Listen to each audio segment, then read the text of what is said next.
Dan, it's one of my favorite shows of the year. Which means it is the show that we do what? We're talking to our friend Bill Connelly from ESPN.com. Yeah, of course. Okay. I thought you were going to do some sort of big reveal. Okay. No big reveal. No. People know that Bill Connelly's on the show. It's in the title. Okay. Bill Connelly, our friend from ESPN.com, is going to be by momentarily going to talk through the season. Not all of the minutia. We'd be here for hours on end, but Bill has a unique portal into the season, and he can identify trends and weirdness and just talking points otherwise that maybe you and I didn't highlight throughout the course of the year. We rely heavily upon many of the numbers he's able to unearth. It guides a lot of what we talk about and mention on the podcast. So I'm excited to have Bill Connelly from ESPN.com back on the show. It's been a while. We arguably have too much to talk about with the playoff field being announced, with the regular season minus Army Navy coming to a close. Too much to talk about that. I think there's probably not going to be enough time to ask about Pochettino or Ricardo Pepi. That's okay. We will do a separate USMNT podcast as needed with Bill. He's always available for those types of shows. I know. Vibes are good, though, the men's national team world? I think so. Pulisic just got hurt, but he's only going to be out for about a month. Okay. And it kind of amounts to an extended Christmas break, which he is certainly entitled to, being one of the better players in the world this year. So, yeah, we'll bring Bill back on at some point for like a bonus episode in 2025, just as like an advanced 2026 World Cup preview. But as for today, yes, Mr. Connelly, the wizard of all things S&P Plus fame, is going to be stopping by to help us dissect what went down, give us a look ahead to the playoffs, and as I said, unearth some other gems that perhaps we didn't pay enough attention to throughout the course of the season. Can I issue a tease, Ty? Oh, please. I'm going to unveil my new playoff zag mid-interview with Bill. I'm going to ask him about my zag and hear what he has to say about it. And if you want, you can weigh in on it after we talk to Bill. All right. But I have a new about zag this. is dropping, Ty. You did drop the zag to me earlier in Slack. I have That's true. But I want you to rebut. That's fine. Bill Connelly going to be by here momentarily. Hit follow, hit subscribe so that you don't miss any of the episodes. Go on out to verballers.com or playbowlbingo.com, Dan. Play Bowl Bingo. So we are officially taking the bubble wrap off of our new postseason game. What is Bowl Bingo? In the past, we have done a confidence pool, which is every game you go through, you pick the winner. Then you go back through and you rank those winners in order of confidence. Which games are you most confident in? Which games are you least confident in? I feel like with each passing year, with how the system has changed, I am not confident about any of these games anymore. That is part of the fun of it.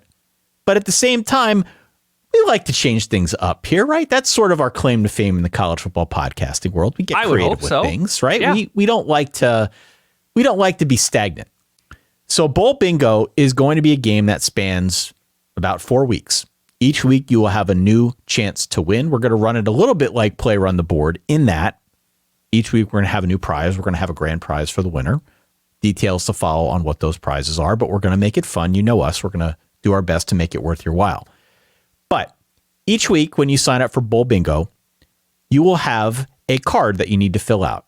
Dan and I will be putting together essentially an answer bank, a whole list of things that could happen over that week of postseason action. Some of those could be things like Notre Dame minus 7.5 points. Point spreads, player props, things that you're used to. Sure. Other things could border on what we would consider on this show fantasy things. Okay? Really weird stuff that we're going to need to pay attention to, but things that we can also include as part of this game. So if you're used to playing Run the Board, where we just had player props and the normal betting lines, things of that nature, right? Think of this as that, but on steroids with a unique solid verbal flair, if that makes sense to you. Yeah, so maybe like a successful Hail Mary. This is a weekly thing, right? Where there's Weekly. new bingo boards each week of bowl season. That's right. So it could be a successful Hail Mary. It could be 21 plus point comeback. Something like that, right? That's just like, it's easily countable, and there's not like a gray area about any of these decisions. And so, it's not going to be like Greg McElroy stumbles over blah blah blah during a broadcast. No.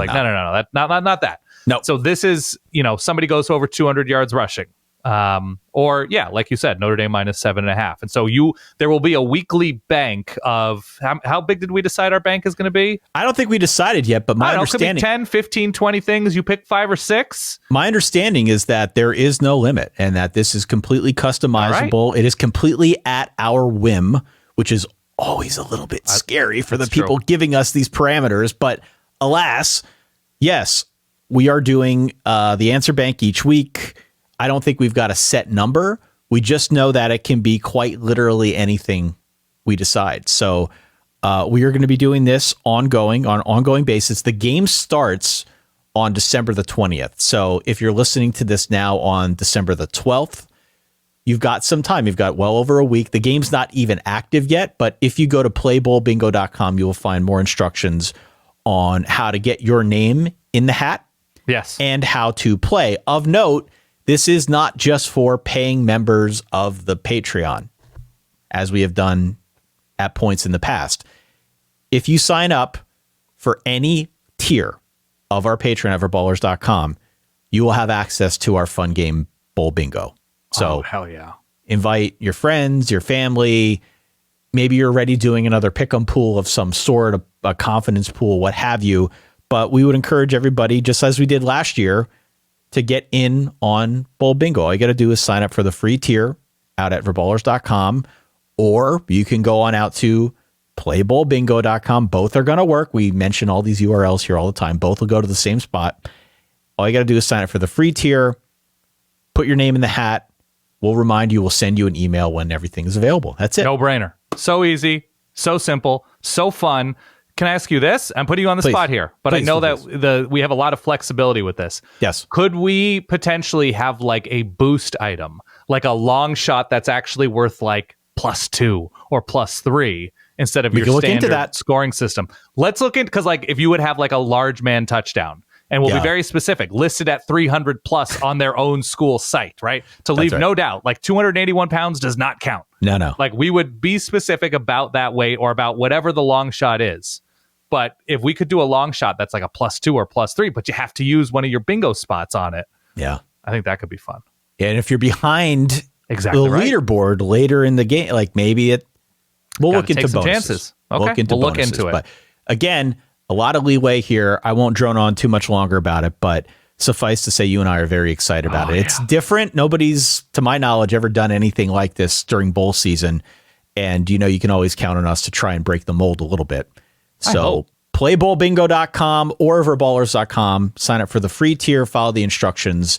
We're going to notify everybody within short order here when the game is active, when you can go and make your picks. Correct. As I said at the top, today is a special episode, one of my favorite episodes that we do every year. We put a bit of a bow on the college football regular season with somebody who would know a lot better than you and I. His name is Bill Connelly. You know his fine work from over at ESPN.com. You know him from many appearances on this here podcast. Bill Connelly, welcome back, my friend. How are you? Very good. How about you guys? Great. We are doing well. How was this season for you? Well, number one, just as a recommendation, don't try to write a book during college football season. That turned out to be a lot and continues to be a lot. But otherwise, I mean, I think there was an energy to this season that, maybe, I only know about my own writing and everything, but I felt I had a certain energy level throughout because just the extra things to keep track of. And it ended up being a lot of fun. What did your antennae? Is that the word, Ty? Antennae? Antennae. Where did you pick up those vibes, that energy the most during the year? That it was a novel season, that it was a new way, a new path. Where did you pick that up the most? I'm always beginning of the season, you always have just a bunch of nonsense to keep track of. And obviously we were tying that to the playoff in a new way to a certain degree, but that was probably about the same. I mean, obviously we had a new conference matchup here and there, but I felt, I'm always September is always super fun. But I think, there was never any sort of a lull.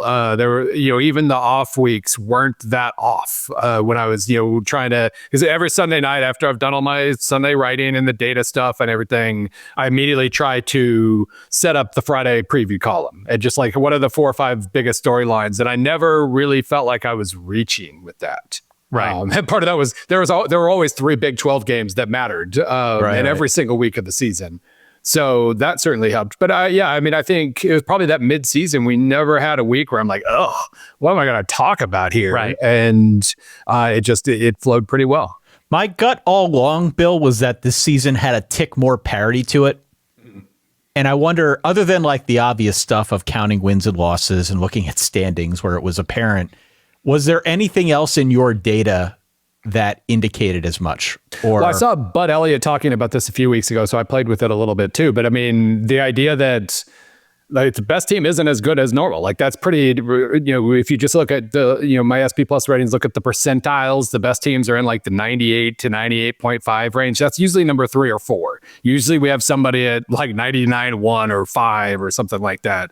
And so the most interesting thing right now is that there are 8 teams within 3 points of the number 1 spot in SP Plus right now. I felt like my numbers were kind of underrating Notre Dame a little bit because they're like 8th or something. They're really not. They're like 2 points out of second. So that part's, it seems in that regard, it seems like a pretty good year to have a 12-team playoff where obviously a couple of those 8 teams didn't make it because they lost to Vanderbilt and Florida and Kentucky and whatnot. But 6 of those 8 teams are in, and you can create a pretty realistic path for a lot of teams right now.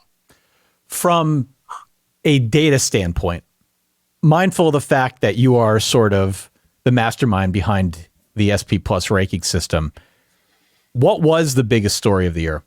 Was it that parity? Was it the wild swings that we saw, which I also want to ask you about with some teams?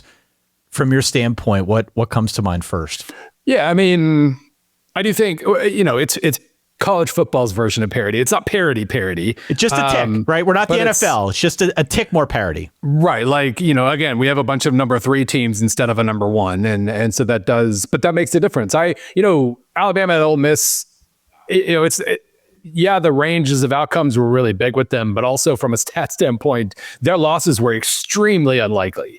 Not only in terms of they lost as a heavy favorite, but just like, my post-game win expectancy thing that I always talk about where, take all the predictive stats, success rate, all that stuff, toss it in the air and you get, you would have won this game X% of the time. I think Vandy over Alabama was the least likely win of the year. Bama had a 99% post-game win expectancy. Wow. And I know they were behind early and that kind of colors things to a certain degree. But they weren't behind that low. I mean, it's not like they were behind 35-0. They were immediately behind 14-0, and then it became a regular game. So, that was very, very unlikely. Like the fact that they lost 3 games, it not only was it unlikely because it was Alabama losing 3 games, but just the games themselves played out in a weird fashion. Ole Miss was kind of the same way. They were 76% in the loss to Kentucky. They were 74% in the loss to Florida. So the fact that they lost, the fact that we didn't get 4 or 5 SEC teams in, and we got SMU in, we got Boise State and Arizona State getting buys. It's funny that this happened in the first year because we always kind of overreact to what we learned the first year. It's not always going to be this weird.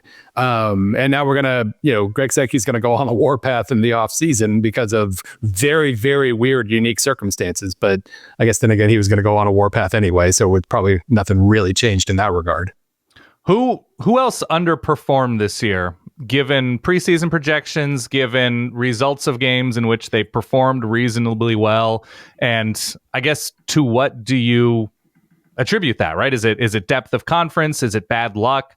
Who are the underperforming teams from 2024, at least thus far? Because I think we've got another 9 weeks of the season.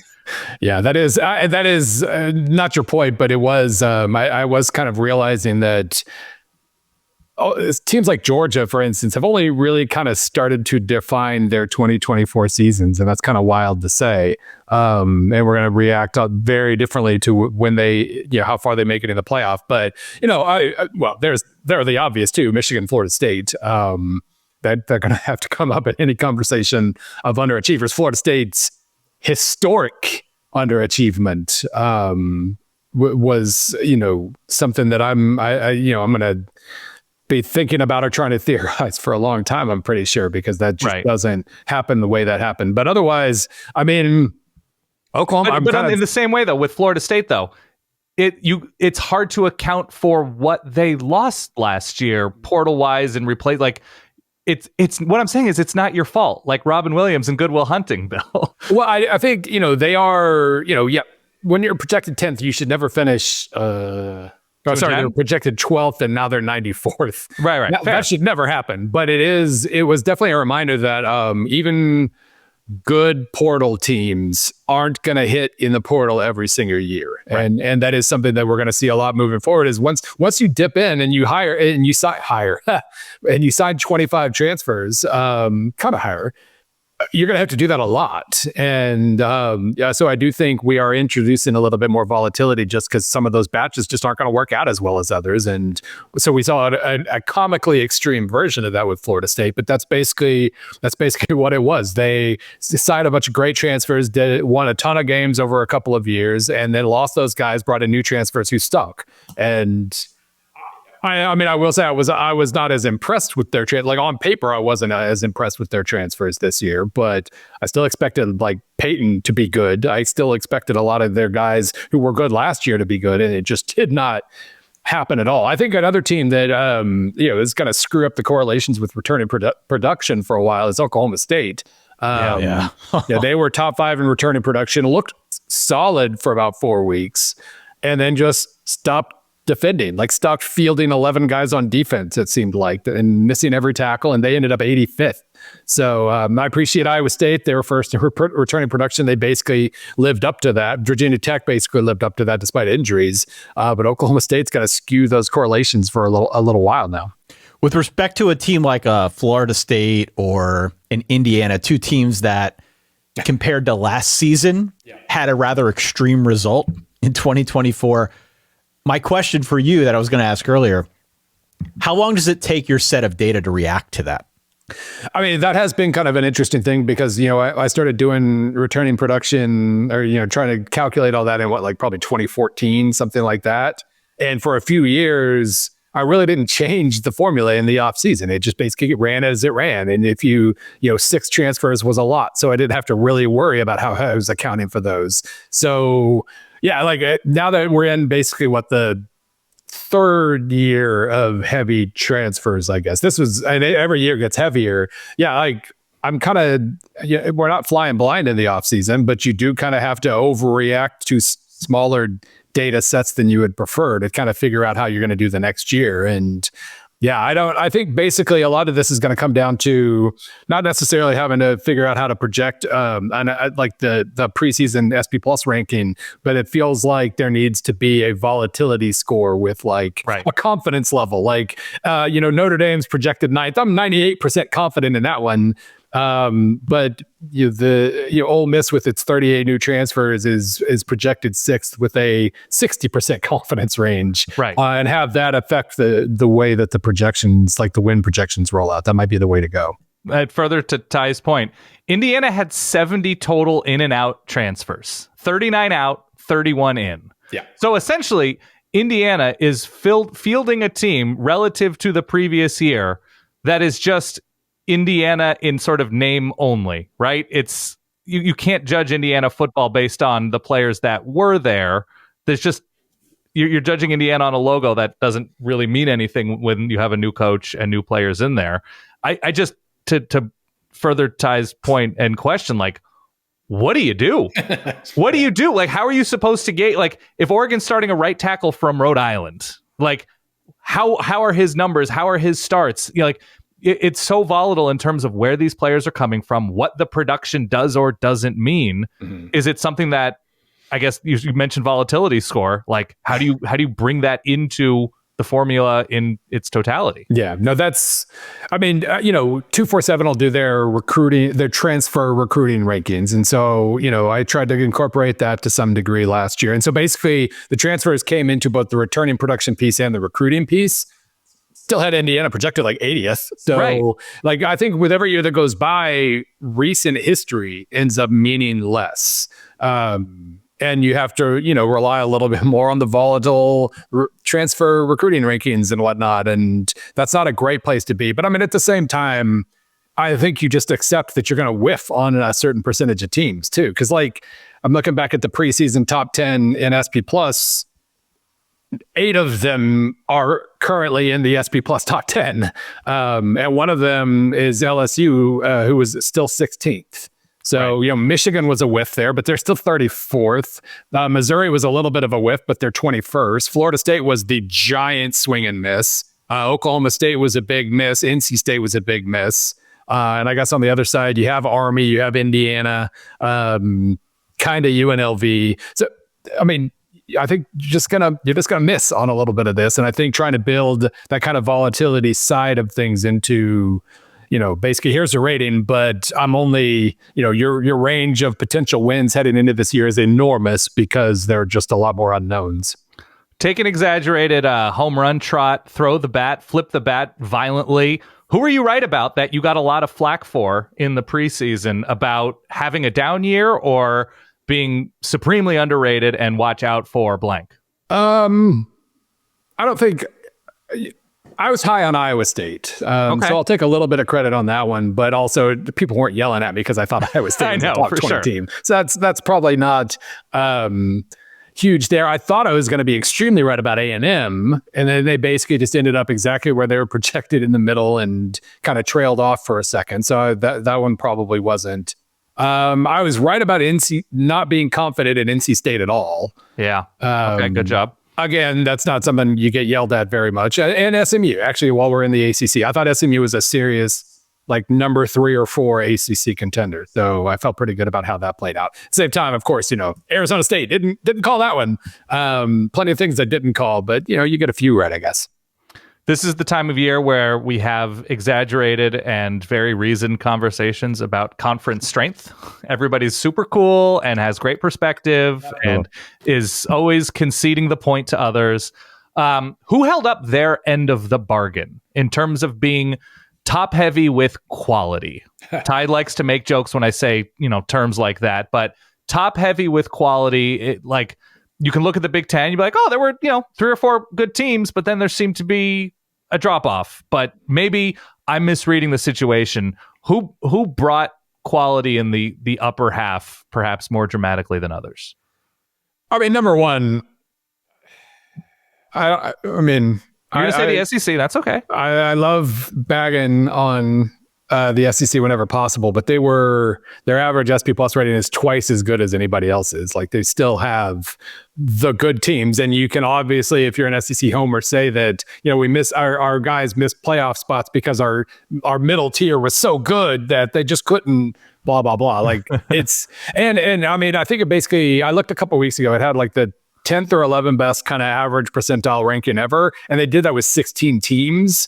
So you could make a case that this is one of the 5, 6, 7 best conferences ever. Yeah. And I don't say that as a way of saying they should have gotten more than 3 teams in. The results are the results. And I was perfectly happy with Bama and Ole Miss missing out. But it was an awesome conference and it had a lot of awesome games that a lot of people watched. And, congratulations. That's where you make the money. And you should feel real good about that. But that doesn't earn you 5 playoff spots. The other conference that the ACC, in terms of that average SP Plus rating, the ACC is 1 point behind the Big Ten. And a lot of that has to do with the Big Ten's bottom tier being FCS level bad. Purdue grading out worse than Ferris State at the moment in my overall SP Plus ranking. Good job, guys. Way to go. That's atrocious, and obviously that's going to drag down your averages. But the ACC really did. It's incredible that that it graded out the way it did despite Florida State. But Miami is 11th. That was higher than it projected a little bit. SMU's 12th. That's a little bit higher. Clemson's about where they were projected. Louisville's a hair higher. Virginia Tech's higher. I can't really explain Virginia Tech being 24th, by the way. That confuses me, but I'll look into that in the off season. But all of the well, I guess the explanation is they lost a ton of close games and should have been about 9-3. But Duke was a little bit of an overachiever. Cal overachieved a little bit. They ended up having more on the overachieving side than the underachieving side. So that ended up being a better conference. As stupid as it was watching Cal, Wake Forest, or NC State having to go to Berkeley in early November or whenever that was. The quality level was solid. Bill, what do you make of some of the arguments that Dan alluded to, conference strength versus conference strength?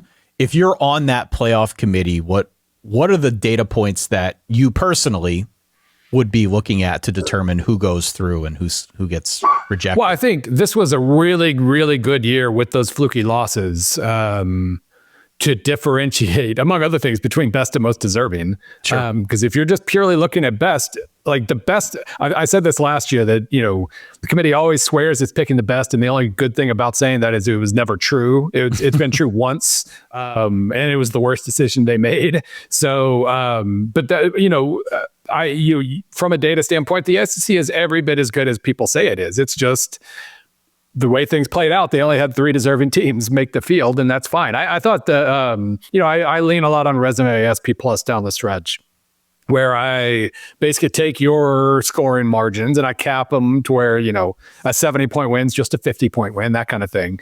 And I basically say, like, a top 5 team would have done this against your schedule. Here's what you did. And I compare the two numbers. The fact that nobody had a positive rating, a positive Resume SP Plus rating this year, which basically means nobody topped what an average top 5 team would have done. That's kind of interesting. That kind of backs up what we were saying about the parity angle. But, the top teams were in my rating were Oregon, Notre Dame, Indiana. Georgia ended up only 6th because they screwed around even more than normal for a larger portion of the year. That was all kind of interesting to me. And I think, among other things, Signetti's claim about, if we had different helmets on, we would have been, we would have gotten a home game. I don't know if they're totally wrong about that. They really did back up. They played poorly for 6 quarters in 12 games. And really, they only played poorly on one side of the ball in those 6 quarters. Their defense was awesome, even against Ohio State. So, yeah, I think they really, really did about as much as they possibly could with their schedule, and maybe should have been ranked higher.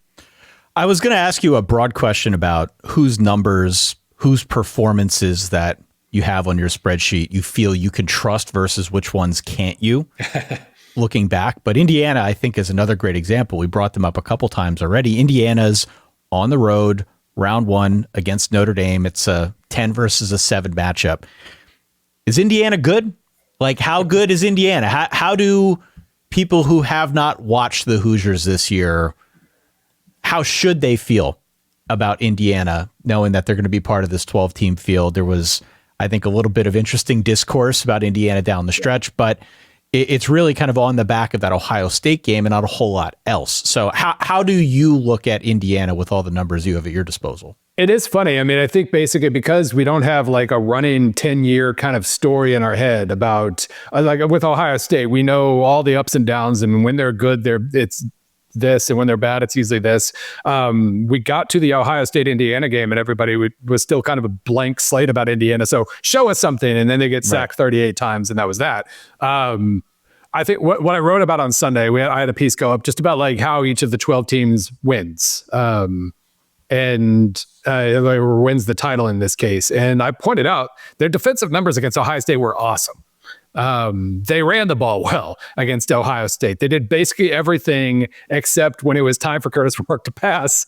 3 Ohio State defenders were on him within 0.4 seconds. And that was the case in the second half of Michigan. That's an absolute concern. But it was only the case in those 2 games. Nebraska had a very good defense that they absolutely torched. If it was just like a glitch that you can fix, and it'll have been like a month between big games for them. That was their only glitch.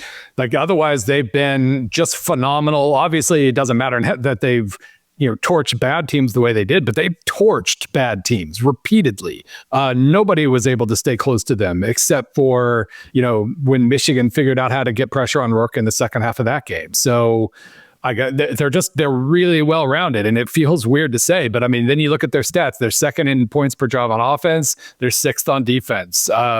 First in offensive success rate, 11th on defense. You just don't see weaknesses. Their explosiveness numbers aren't great, but even their pass protection numbers for the year were good.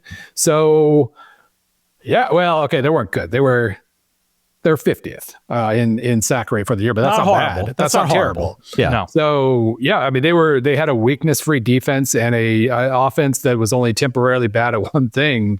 They're going to be really good. I had Notre Dame picked, like we all did our instant reaction things after the bracket was announced, and suddenly I had Notre Dame in the finals. Didn't realize I was that high on Notre Dame, but it's kind of funny. I think they can absolutely make a run, and they might be the most vulnerable team in the first round too. Yeah, I was actually a perfect setup for my next question about the playoff brackets. So you're right. Everybody kind of had their initial reaction to the playoff field. A lot of the discourse centered around pathways in. Yeah. Pathways in. If you're Penn State, a matchup against SMU and Boise State. If you're Texas, a matchup maybe, Clemson in round 1, Arizona State in round 2. Comparatively speaking, those seem somewhat favorable. How do you look at the bracket? How do you judge how this thing has set up? Are you already eyeing a potential like reseeding at some point in the future to maybe make things better? How do you come down on just the structure, not necessarily who's going to make it through? I really hope they don't do reseeding, because I can't really set that up in Excel. I'm going to need something a little better for my simulations. I can do a really quick sim in Excel when it's seeded like this. So I hope, for my sake, I do think they're going to. I think when even Reese Davis is saying, just seed them 1 to 12, get rid of the conference. I love the conference title, the little carrot there, and I think they did a good job of making sure those games mattered. Between that and not punishing SMU, I thought they did a good job of making all that matter. But I've already kind of accepted that that's probably going away, and that should impact a little bit. I thought it was interesting. I on Sunday I looked at the title odds I had for from SP Plus versus what it would have been had they just seeded 1 through 12. Like who was actually screwed by that? Who benefited from that? And I mean, it was pretty definitive. I mean, Oregon's title odds were basically the same either way. With the current system, it's 20.4%, and if they just gone 1 through 12, it would have been 21.9. So they're held back a hair, but not too bad. The teams that got screwed by this current setup are Ohio State and Tennessee, who would have gotten playoff home games, in against whatever the 10 and 11 teams or whatever, versus having to play each other and then play at Oregon. Those were the ones in the current system. I got Ohio State at 12.5% and Tennessee at 5.1%. If they'd just gone 1 through 12, Tennessee's go up 2.3% and Ohio State's go up 4.1%. So still, I mean, the hierarchy doesn't really change, but definitely it hurt those couple of teams that ended up right square in the middle. Who was the best team that didn't make it in from a cold, naked numbers perspective? Ole Miss. They are still, I believe, third in SP Plus, because when they looked good, they looked just utterly spectacular. Their wins were almost all completely dominant, including some against either good teams or teams that beat other good teams, and then just got destroyed by, like South Carolina, got destroyed by Ole Miss. So I have absolute confidence that they were really, really, really good this year, and they blew it. And they don't get to play in the playoff. Is there a range, and obviously there are 1,000 variables here, but is there a range of weeks where teams hit their peak in terms of performance, that you can understand why a team isn't what they are on September 9th? You can understand why a team isn't what they are on November 30th. Right. But is there a week typically where the best teams look the best? They're going to look all season long, and understandably so, because it's a sport of attrition and injury and variables. I don't think the answer can be no. It's totally no. Because I'm trying to think through, everybody definitely peaks at their own time. I think the weeks where the best teams look the best are when they're playing upstarts about halfway or midway, like 2/3 through the year. Georgia always seems to do, like Ohio State did against Indiana. When they feel challenged by an undue opponent, they tend to play particularly well. But no, I mean, I do think injuries play such a huge role. Obviously, September is its own beast, and you are often a very, very different team late in the season. But, even the best teams don't necessarily nail the peak right now. I was looking the other day at, I try to keep kind of a weighted average of who's overachieving against the projections, who's doing the best right now. Like Arizona State's destroying SP plus projections at the moment. It basically came to a conclusion on them mid-season.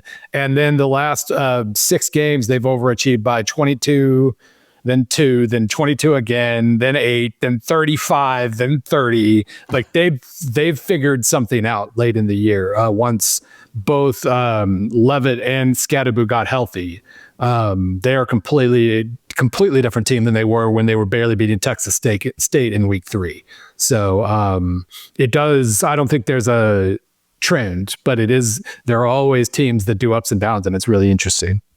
Bill, I want to know the story of Georgia football this year. Start from the beginning. The year is 1891. In the year 2000. No, I had crafted kind of an early season narrative looking at some numbers that Georgia wasn't as effective running the football first and second down, put more pressure on the passing game. The receivers weren't there. Carson Beck was either not getting catches from his receivers, was not accurate, a whole litany of things. Yeah. Is that a true narrative? And then secondly, do we just throw the whole thing out the window now with a different starting quarterback, presumably, as we go into the playoff? How does the Carson Beck version of Georgia that we saw evolve over the season now influence, I guess, what you expect to see going into this playoff? I think the biggest, my impression of Georgia changed about 38 times this year. It was so annoying. Even the Kentucky game, when I'm watching it, thinking, okay, here they go. This is what they do. But then you look at the stats when their post-game win expectancy was 43%. That wasn't just a screwing around, making a couple mistakes kind of game. They were like the inferior team in that game against a Kentucky team that, granted, was at its best in September, but still wasn't all that great. And so that was kind of alarming. I think basically now that we have a full season of data, I think the biggest reason for the ups and downs is that they're not explosive this year at all. They do not have a scary skill core in the slightest. Even ATN he's obviously good, but not spectacular. We've got a lot of spectacular running backs in the playoff. He's like the 9th best. And so, they just don't have ways of creating huge chunk plays, and they needed Beck to get in a great rhythm to start scoring. And obviously, the slow starts and when they picked it up, they had to, and they showed a lot of resilience and all that stuff, but they're just not as scary this year. They don't have as many scary breakthrough defenders. Their, success rate, they're still efficient, but they're 23rd on offense. They're 29th on defense. And they faced a ridiculous schedule, but you still expect better numbers than that. So I think that's why I had Notre Dame in the final. I had them beat. I hemmed and hawed about Indiana. I picked Notre Dame and thought, well, Notre Dame's beating Georgia. That was a very funny thought to have. Just like in an instant, I'm like, oh yeah, they're beating the dogs. So that'll be. I'm not going to say I'm going to be surprised if they win, but I don't have them as the favorite. I probably have them as the 5th favorite right now. It's weird to say that a team is an underdog or a team is a Cinderella story, especially when teams like ASU and Boise State are seated as highly as they are, even though they're not being taken seriously. It seems conventional wisdom wise, and they join, I think, Clemson and SMU. And I don't know if I'm forgetting anybody else in terms of maybe Indiana, who's just they don't have a shot. If you look at the brackets, which of those 5 or 6 teams would you most want to be a fan of in this moment? If we're including Indiana, then Indiana. I think the I would hierarchy, include Indiana, ASU, Boise State, SMU. Yeah, I think it's Indiana, SMU, probably Boise State next, simply because they're the G5 team, but they're going to have the best player on the field in every game they play in this playoff, whether it's 1 or 2 or 3 . And I'd include Clemson, by the way. Clemson in that conversation as well. I know you have, and I've not gotten to Clemson on my list yet. Continue. Because I think Clemson's I think Arizona State's probably next because they're so hot. Clemson's just not scary either. Klubnik's fine, but he's not a national title quarterback. They don't have a national. Williams is good, but they don't have a national title skill core. Their defense has to be a little more aggressive than normal to make plays, and it means they're giving up more big plays than normal.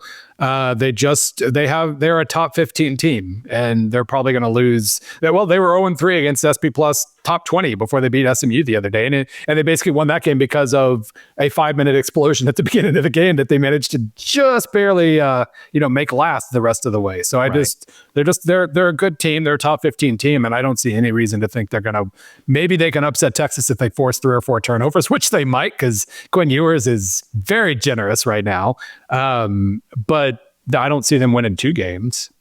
Who is your odds-on favorite? You mentioned penciling in Notre Dame over Georgia without much thought. You and the numbers are 2 different entities. Yeah. Who do you see, and who do the numbers like? I think I agree with the numbers in this one, and just that they have Oregon at the top. Like, it's Oregon with a 20% chance is the favorite. This is definitely a take the field no matter who we're talking about kind of situation. Yeah. But I do think I've seen it. Obviously, the defensive performance against Penn State could have been better. And I do worry a little bit about like the run defense there sometimes. Sure.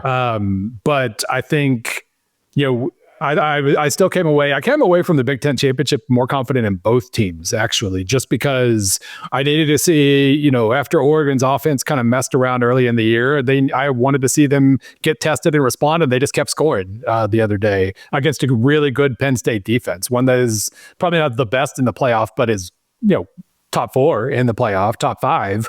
So that was I came away pretty confident in them. And I think they should be the favorite. I do think Penn State's path, if we're talking about paths, right, they're going to be able to probably run the ball pretty well on SMU. And I think they're going to be able to defend SMU pretty well, even though SMU's kind of just like I don't want to insult them and say they're a discount brand Oregon, but they're not. They're very Oregon-ish, but just not as talented. And obviously Oregon scored a lot of points. I think they'll be able to handle SMU. I think they'll be able to handle Boise, and suddenly you're 1 win from the final at that point. So I like their path a lot, but I do think Oregon has kind of earned the right to be the top team here. I came up with a theory this morning that I've already told Ty about the playoff and about paths, and obviously you have 0 numbers to either confirm nor deny my theory, because this is the first year of a 12-team playoff. My working theory, and I reserve the right to change it, is that Oregon actually has the easiest path to the championship, or a much easier path than initially we think.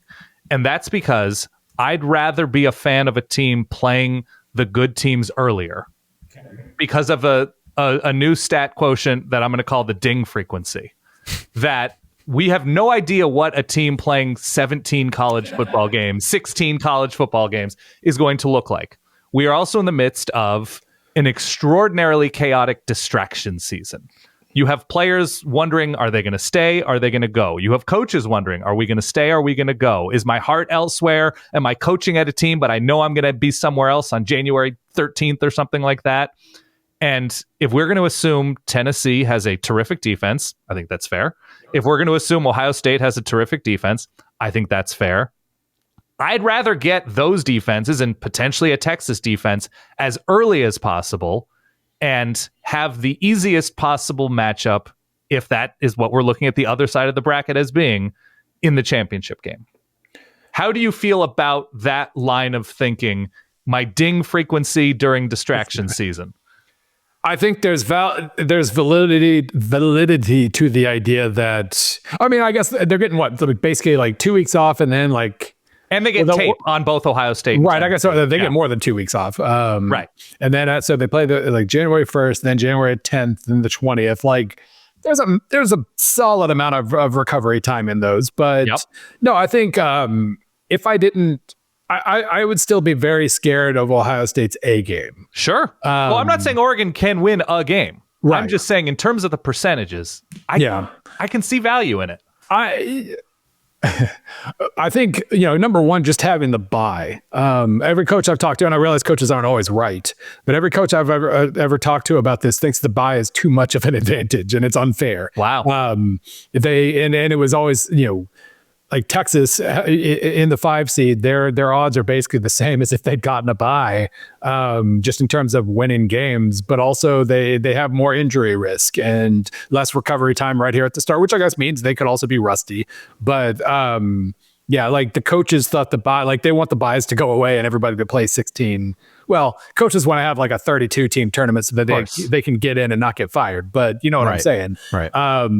So yeah, I mean, I think there's absolutely value in the buy. There's value in the fact that this is a tournament. It's not a playoff with one extra game. Like you could legitimately have bracket busters in this kind of thing. And you're right. Like suddenly, I guess in the playoff, we still had Georgia playing TCU in the final, but you know, right.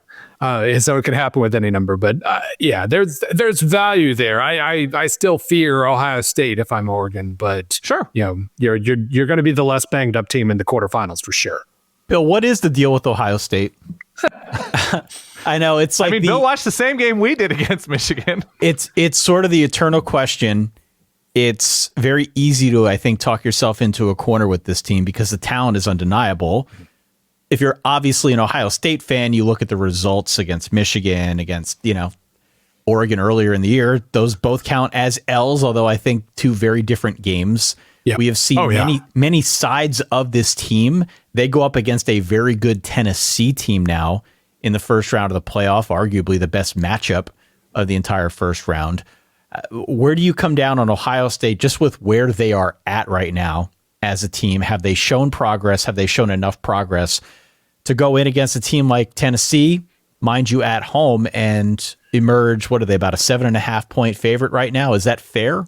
That's probably too much, but because Tennessee is maybe the best defense in the country if Ohio State isn't. So, I mean, they're going to have their chance. Like, I don't trust Tennessee's offense enough to pick them in that game. But that's a tough game. I think with Ohio State, I mean, first of all, the fact that 2 years ago they got pushed around by Michigan and then should have beaten Georgia in the playoff tells me that, you know, that's a sample of one, but it does tell me that just because what we saw them so awful against Michigan, they could be A game from here on out. Like it's certainly a possibility. And I think their A game is probably good because, I mean, the Nebraska game was the only time they had really underachieved all season until that game. Even Oregon, I mean, you know, Oregon's number one team in the country. You lost by 1 on the road. Like that's basically you're beating any other team in the country that day. So I had no problem with that, and I had just started to trust Ohio State when Michigan came to town, and we saw all the, among other things, we got verification that Will Howard isn't better than Kyle McCord.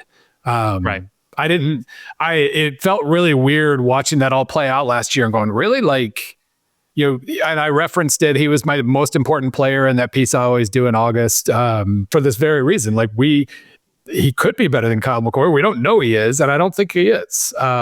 He certainly wasn't trusted to be in bigger moments. Yeah. Right. That's probably, and that was kind of the revealing part to me. Number one, he did just like he had at Kansas State. He had that epic brain fart at the end of the Oregon game that didn't instill confidence. But I mean, that was another thing I felt like I was justified in the offseason is basically saying he's going to look good for 10 games in the regular season. And it's the other 2 where he's going to make the difference. And we're going to find out if he's better. And he made the worst play of the game against Oregon. And he was just awful against Michigan. And that's a bad side. He's probably still he might still be better than Nico, and so that they're probably. I do think they should be favored by all means, unless Ohio Stadium is just like this cauldron of anxiety and crankiness for that game.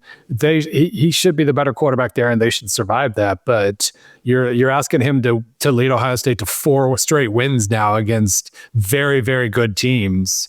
And we have not seen that I watched Kyle McCord's 38 interception game earlier this year or whatever that was. And I still say he's not better than Kyle McCord. Who do you know the least about in this playoff, whether because of schedule, because of injury, because of inconsistencies? Which of the teams in the playoff are you just lacking data about? I don't know. Like, I might be lacking accurate data when it comes to Texas. Okay. Because, I mean, obviously they didn't have as hard a schedule as some of the other SEC teams, as we've heard 38 times in the last, 3 days. But, you know, how much was Ewers limited by the ankle injury these last few weeks versus is he just broken? Because those were 2 bad picks he threw against Georgia, and it basically cost them the game, or kind of. A lot of things cost them the game eventually. They still should have won it, but that certainly didn't help. A&M, the only reason it was a game at all was because of his mistakes in the red zone. Yeah. And so couldn't pick Texas to go. I mean, they're going to probably beat Clemson and Arizona State, but I still couldn't trust them to beat two more teams after that because I just don't trust Ewers. But maybe he gets a week and a half off here, and suddenly he's not necessarily fading away on as many passes anymore, and he's throwing more accurate out routes and whatnot, and suddenly he's fine. And so between that and the offense as a whole, the running game, it took them a while to figure out how to craft a good running game, it seemed like, but it's pretty good now. Like maybe I'm kind of undervaluing them because my data points aren't as accurate as my brain thinks they are. So that's one. Otherwise, I mean, you're just thinking of who has the weak schedules. Indiana, maybe we don't know enough about. How do you evaluate Notre Dame? Notre Dame is service academies. It is down Stanford, extraordinarily average, elite loser USC. Nobody loses winnable games like USC. And you get the 2 pick sixes, the monster pick sixes at the end of that game. I think Louisville's a pretty good team. Georgia Tech was without its starting quarterback in that one. I'm a believer, and you have your resume SP+. It's not necessarily who you play, but it's how you play who you play. If 100 is playing nothing but ranked teams and 0 is playing nobody, where does Notre Dame fit it in terms of number confidence? Yeah, I mean, from a resume standpoint, they did. Basically, they pulled an Indiana since week 2 when they had the single most inexplicable loss of the season. One that was, unlike Alabama Vandy, was a statistically even game because their offense was so bad. They've been like the second or third best team in the country.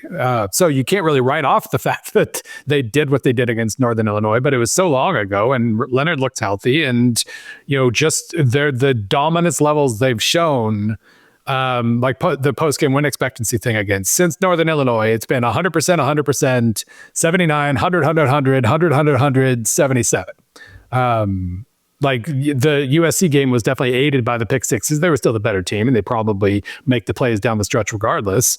So I feel like at this point, they played some pretty good offenses. They held Louisville to 24 points. They held, even if we ignore the Army game, Georgia Tech has moved the ball well against a couple playoff teams or near playoff teams, and they scored 13 points.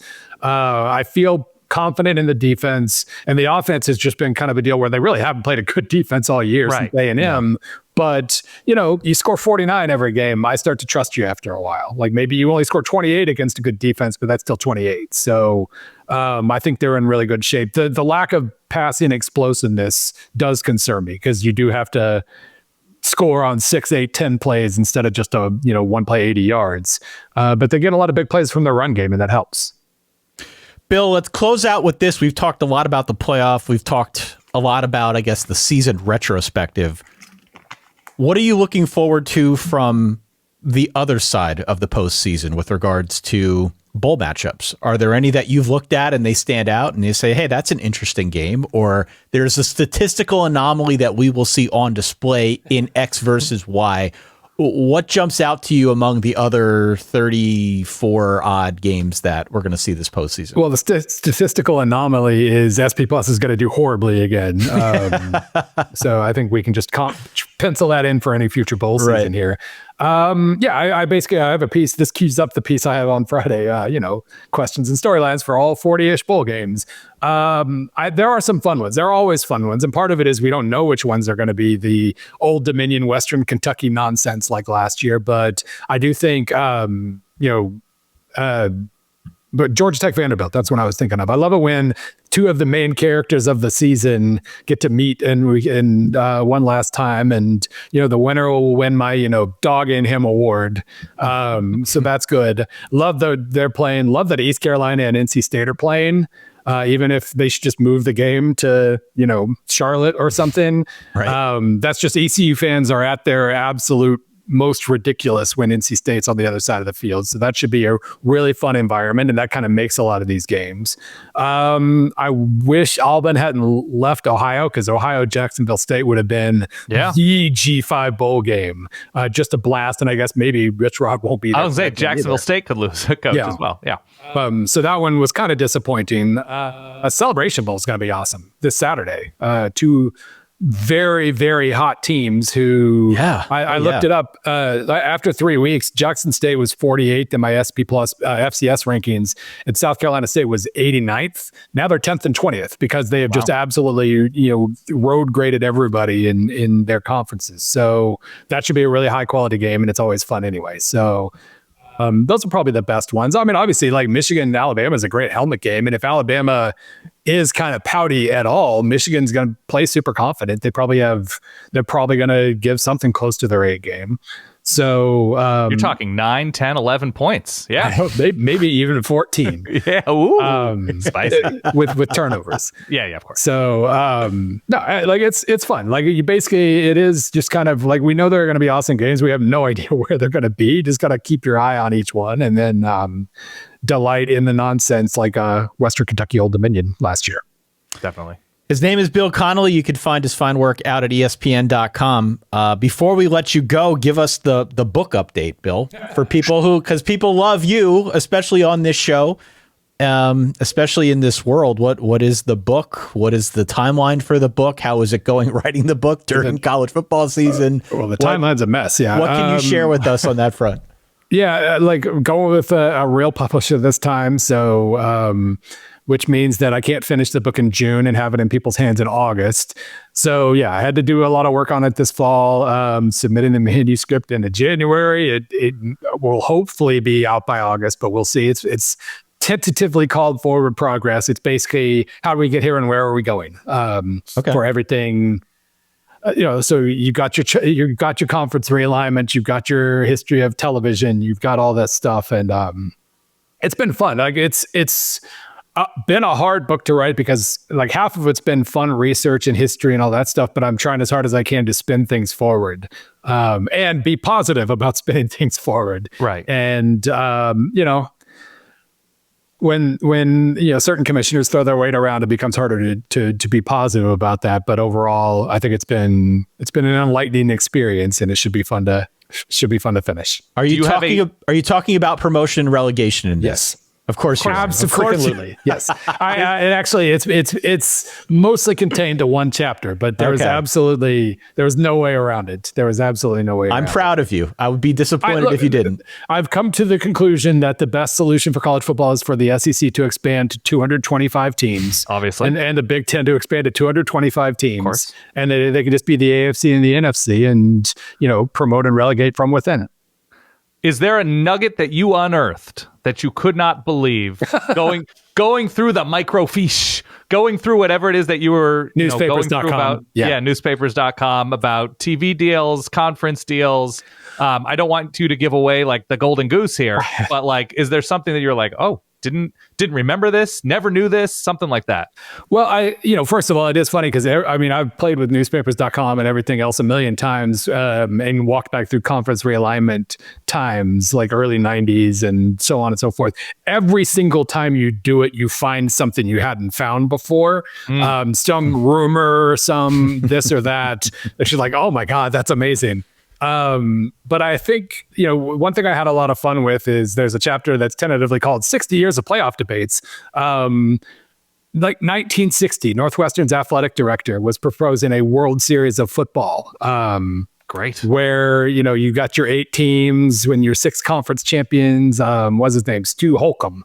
And, and it really was this deal where they're like, gosh, everybody loves the World Series. We should have our own World Series and we should blah, blah, blah. And you just, it's like the airplane conference from 1959. You start to think about like, if this had happened, like we're in such a ridiculously different timeline right now, that it is like my what if brain always has some fun with those. And then like, it really was like it just vanished. Like you can find Stu Holcomb in headlines and whatnot for a long period of time, and then like the summer of 1960 or something like that, you never hear of it again. It just vanishes. You don't know why people stop talking about it, but it just vanishes from all thought. And then like 9 years later, they start talking about a playoff again. So yeah, it really does back up the fact that we're arguing about the same things we've always argued about forever and ever. Like breakaways, we were arguing about that in the early 70s. We never have new topics. I'm looking right now. So there is a theory that Stu Holcomb is DB Cooper. And that is, no, it does not align at all. DB Cooper was 1971, the disappearance. Bill Connelly, ESPN, thank you very much for your time. Can't wait for your book. Everybody do follow Bill anywhere you are on social media. Any web browser will load Bill Connelly's work at ESPN.com. Any phone will load Bill Connelly's work at ESPN.com. Bill, as always, thank you so much for your time. Thank you, Bill. Thank you. All right, Dan, there he is. The best. Bill C. We appreciate his time, his generosity, his intimate knowledge of all things college football. There is nobody better to help us walk through all things that transpired this season and talk through your zag. Yeah, exactly right. My zag. Oregon's path is actually not easy, advantageous more than it is disadvantageous. I think you're lying to yourself. I do. No, I'm not. I think you're lying to yourself. I'm telling you. I think you're lying to yourself. Okay. In what world, and it doesn't even need to be Oregon, in what world would you say to yourself, yeah, I would definitely rather play Ohio State and Texas and not SMU and Boise State and Notre Dame? Would you rather run a race at 10 a.m. or 10 p.m., Ty? I think freshness counts this deep into the season.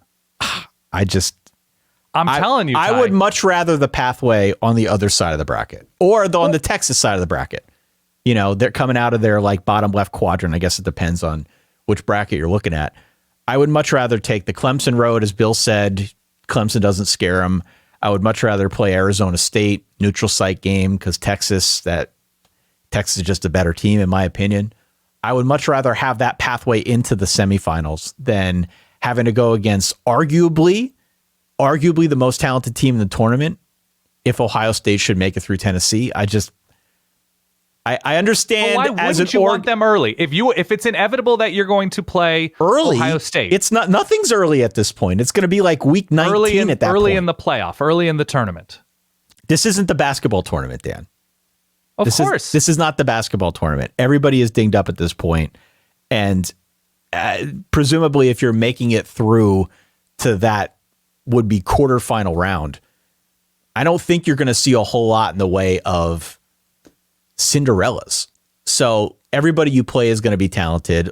If Oregon just happens to draw Ohio State, which, again, for my money, might be the most talented team in this whole thing, they may not always show it.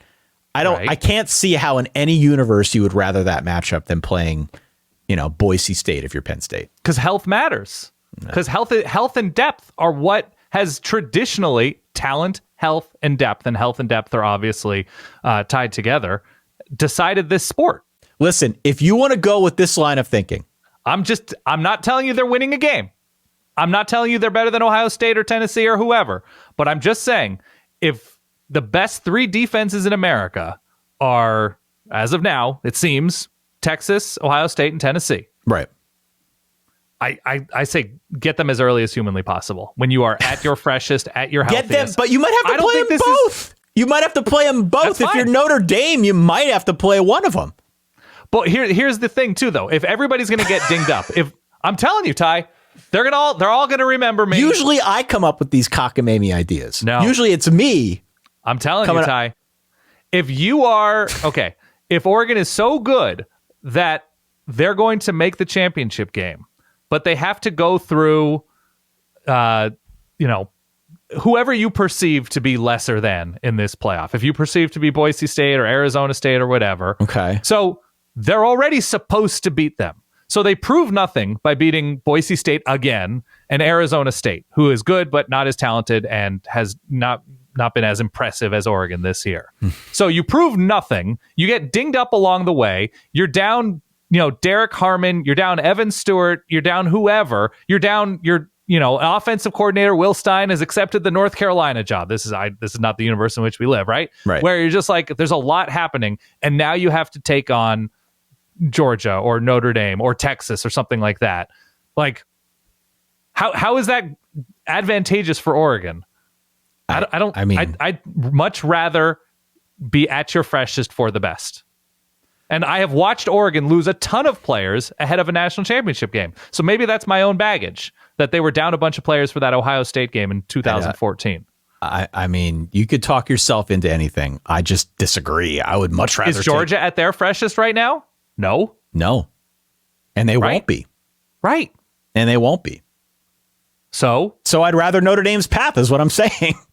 You can rather have Notre Dame's path, but I'm saying Notre Dame is going to get dinged up along the way. And the Notre Dame is not going to be what they look like today. It's one on game. January 20th. It's one game. It's one game. It absolutely is. I don't know. Be your freshest for the best. Okay. Well, Bill just said that coaches think the bye is overrated. No, Bill just said the bye is incredible. Well, Bill just said he said he's never talked to a coach who said that the bye that seemed to think that the bye was underrated. No, I think he said the exact opposite. Did he say whatever? I don't know. Okay. But what I'm saying I don't agree. He said the bye was too advantageous. Okay. That's what coaches were saying.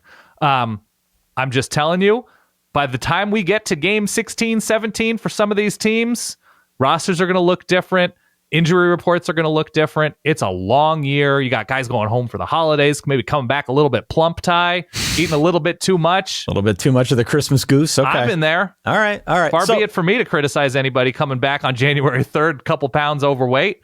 So, well, here's what I want to know. So let us know. Okay. Yeah, tell us who's right. Do you support Dan's Oregon have I talked path? you into my zag? Yeah. Has Dan talked you into his Oregon zag? Or are you going to fall on the more logical side of this argument and be on Team Ty? The more logical side. It is. It just is. Let us know what you think. I'm telling you, Ty. Football's different than basketball. And I think that it is. Like, you can get by down a couple players in that first round against Bucknell, unless you're Bill Self, right? Sorry, Kansas fans just taking a stray out of nowhere. That's who they lost to, right? Bucknell? I think so. Yeah. I'm standing on this hill, Ty. All right, listen, hey, you're entitled to believe what you want to believe. It doesn't mean they're beating Ohio State or Tennessee in the Rose Bowl. Dan did his own research for this one today and came away with a very strange outcome. I've gone down some pretty specific YouTube rabbit holes. Yeah.